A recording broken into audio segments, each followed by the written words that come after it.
Hello, Dr. Keith Smith with you, Surgery Center of Oklahoma. Thank you for joining us in this video blog series.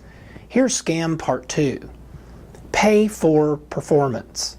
First, let's cover pay for no performance. That would be what HMOs or ACOs, accountable care organizations, do. As we've discussed before, pay for no performance or ACOs, they basically make money to the extent that care is denied or delayed. So all of the people that are ostensibly taking care of you make more money to the extent that you do not receive care, or the care that you do receive is very delayed. That is where people are actually paid to not perform. Even creepier, and this is so counterintuitive, is the concept in the scam, pay for performance. That sounds great though on the surface, doesn't it? We're going to pay the surgeon, for instance, we're going to pay him better if his patients do better.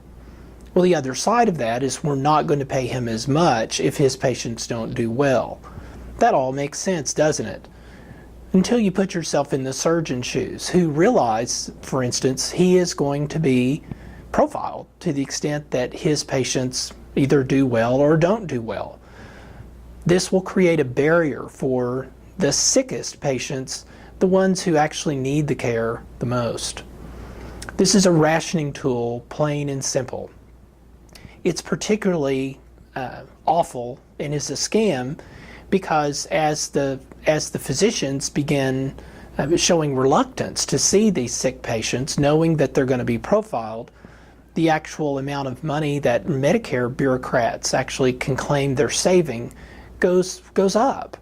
And so you have this celebration in Washington, D.C., and all of the Medicare bureaucrats saying, isn't this wonderful? Look at how much money this has saved us. When really out in the trenches, the patients who really need the care the most are not getting it. Keep in mind, when someone says pay for performance, this is really just a scam. This is a rationing tool. If someone says accountable care organization, think pay for no performance. These are kind of two scams in one, but they basically work on the same principle.